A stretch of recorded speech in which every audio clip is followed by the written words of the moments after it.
to another edition of Win with Glenn, where today we're going to be talking about a very necessary topic, and that is marriage. Welcome to the Win with Glenn video podcast, where Glenn Henderson and special guests will give you the tips, insight, and tools you need to grow, develop your business and career.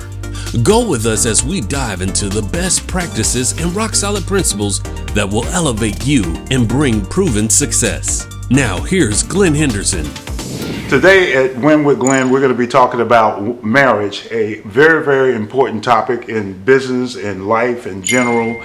And I figured that as I've been sharing with you folks all types of different topics, that we really need to bring in the big guns. And so I've asked Verdun Woods to join me. People know him as Doctor. He has all type. Whether it's official or that, but he's everything that we want and more. And so, Vernon, thank you for joining me. And we're going to be talking about marriage. You know, I've been married a couple of years, or more than a couple of years, and in business, and even prior to business. My wife, Regina, she who must be obeyed. Okay. I always get the last word in my house is yes, dear. And so, but marriage has been a very interesting experience in my life. And so I wanted us to and have you come in because I wanted us to talk about just some of the things that you've been doing. I know that you most recently have written a book, and what this is just so important. And the people that I'm trying to bring content to and trying to help them understand the dynamics of life. Many, probably most folks are married, and then people who aren't married, if they're in business, I tell them, well, that child of yours, the business, right. Also will affect how you interact and your experience on this planet. And so I know you've written a book on marriage, and while I am an expert in the space of marriage, having been married a few years, I really did need to see if we can have somebody come in that I'm going to call the subject matter expert. Okay. In that. So tell us, Vernon, what are some of the things that you've been doing, and tell me about the book, and tell our people. I know that there's about 7 segments that we're going to be talking about, so I'm letting everybody know you're going to get at least 7 of these installments. But talk to me about generally your background and the book, and then let's get into some of the details. Sure. Appreciate it, and just so honored to be a part of this series. Background. So I'm from a large family myself, originally native of New Orleans, second oldest of 9 children, and my wife and I met in what I call my adult hometown, St. Louis, where I went to college. And during that time, many moons ago now, we just recently celebrated 45 years of marriage. And in the course of that time, by the grace of God, we also have been able to produce, after our own kind, 7 adult children now, and 19 grandchildren and counting. And so marriage has been a big part of my adult life. I guess we call that a village now, right? Yeah, it would be definitely a village, and with even some little subdivisions to the village. And we've been living out this whole concept of a marriage that thrives, which is the title of my book, over the past 45 years, understanding what it takes to make it work. Both of us came from what might be called traditionally broken homes. Both of our parents' marriages ended in divorce, and when we got together, we just resolved that we would have a different future and a different outlook for ourselves. And so pretty much the book is a catalog of the key principles that we learned over the course of those 45 years in what makes a marriage thrive. And so thrives is an actual acronym. It's a 7-part acronym, and each of our segments we'll be doing over the next few weeks will be based upon each of those 7 components. Okay, well, tell us then, let's get into it. Sure. Tell us what the T of thrives is, sure. And why is that important to me and my wife, and how can that help the people that are listening to us? Absolutely. So the T stands for trust, which is fundamentally a foundation of any relationship, be it a marriage or business, a friendship. But trust is a absolute essential element that establishes the basis upon which you build a relationship. And trust, in our case, starts with a foundation of faith, and we'll go into that maybe later. But the best example I can give you is a parable that was spoken of two people who built a house, and one built it on a foundation of sand, and the other built their house on the foundation of bedrock. Now, both parties will assume that their house was the same quality of construction materials, and architectural design notwithstanding. Those houses had all of the right features that would accommodate these parties' lifestyle, their needs, with the one exception, which was the foundation. And at a certain point in time, the rains came, the winds blew, the floods rose, and one of those two houses could not withstand the pressure. Right. And that was the one built on the foundation of sand, whereas the other, built on bedrock, was able to stand in the midst of those adversities. And so trust, in our case, based upon our faith, forms that bedrock foundation. So how does that manifest itself with my wife? I'm out business, I'm gone, she's at home, and you're saying that trust, how work that out and give me a tip of a practical application of what that looks like. Sure. Well, again, trust is really the outcome, as most of these principles that I share in the 7 components, the outcome of healthy communication that happens. And over time, so take the example that you just gave of you being traveling on business. Prior to you taking your trip, some of the important details need to be communicated between you and your wife. The logistics, where am I going? When will I be there? What will I be doing there?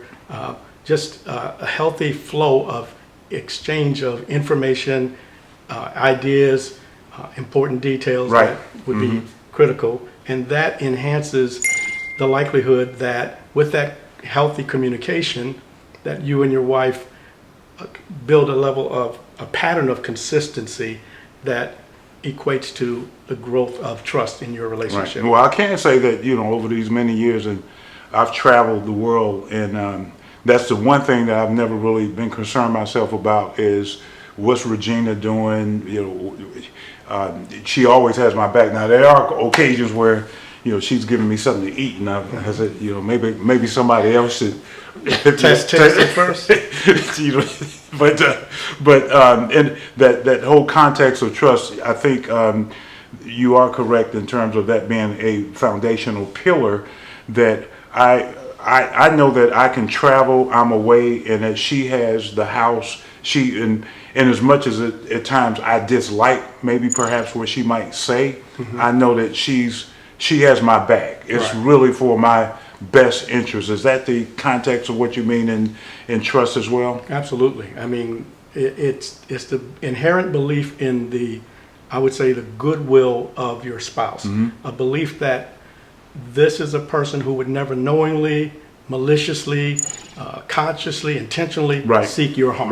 Right. And by having that confidence, and that's been built over some period of time, you've gotten to understand their character of the person that you are engaged with. And in marriage, I use the verbiage that I have to, even with yourself, earn your trust. But in marriage, that's not earned. That's sort of comes with the package, right? You assume, I guess, at the altar when you say for better or for worse, then automatically it is it's just imputed or it's not going to be usurped. But how does in looking at that in its entire context, how does that inform me in the context of faith? Because I know oftentimes people talk about wherever they are, people of faith or whatever your religious background is. What is trust and faith, and how does all that integrate? And I am a person of faith, and I believe that there is a God, and He cares about us. And so, talk to us a little bit about, and especially I know that the book has its foundations in that context as well. Absolutely. So I think about faith and marriage in particular. When you first make these covenant vows at the altar, and the traditional vows tend to be for richer, for poorer, better or worse, sickness and health. People make these commitments with no clue as to what circumstances they will encounter in the course of their lives that might test those vows. So they set out into a marriage in faith, not knowing what the actual outcome will be. And as time goes along, that faith is validated by a continual recurring pattern of consistent behavior that builds trust. And so trust sort of gives us opportunities to validate our faith. Abraham, the father of faith in the Bible, set out upon the command of God to go somewhere to pursue a land that he didn't know where he was going. And in faith, he set out not knowing where he would go. Along the way in his journey, he encountered many opportunities to test that faith and to build trust in God's care and concern for his life, even in life and death situations at one point. And so that reaffirmed for him, okay, I took this step of faith, and now by trusting in the relationship I have with God, it's been validated and reaffirmed over time. So we get married, we have an expectation, to use Abraham, we think this is the way things are going to go, and so we have this view and imagination of here's what life is going to be like, and this is going to be a wonderful ride. And then what you're saying is trust is, regardless of what happens, then I just need to trust the Lord first, and then that trust with my wife, regardless of what the future might. I have an ideal, because I remember when Regina and I first met, and it was you kind of dress up, you put on makeup, and and then after you say I do, then their eyes are open, and then you see the real thing. And so you're saying trust is that regardless of what happens, I can trust that you will always be there. You're trusting that the Lord has your back. So talk to me a little bit about that before we wrap this session up. Sure. Well, the truth is that as a couple learns about each other over the course of months, years, they begin to identify things even about themselves that are flawed in various ways. And both of us have fundamental flaws in our personalities, in our respective backgrounds.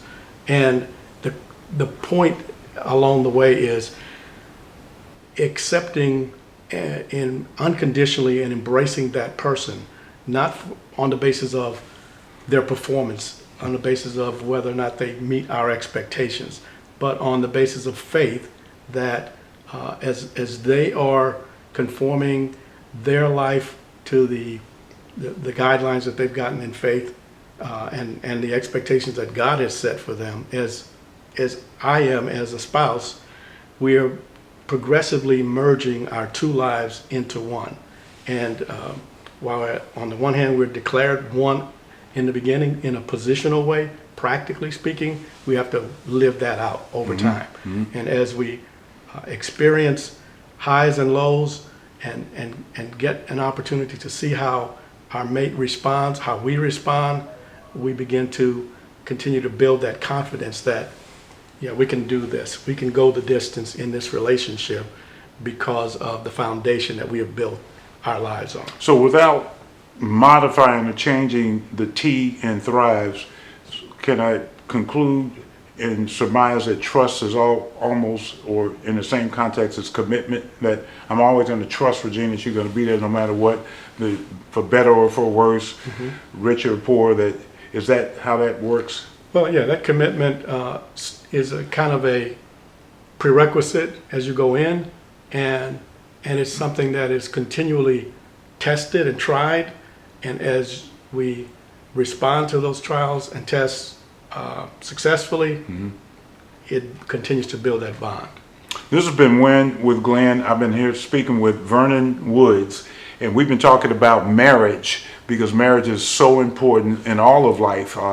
Even if you're single, marriage is important. And so join us next time when we have another installment on marriage. This is Win with Glenn. I'll see you then. Thank you for joining us for the Win with Glenn video podcast. Stay connected by following and subscribing to this podcast on these platforms. Join us every week as Glenn and special guests give you the tools you need to grow and have a successful business or career.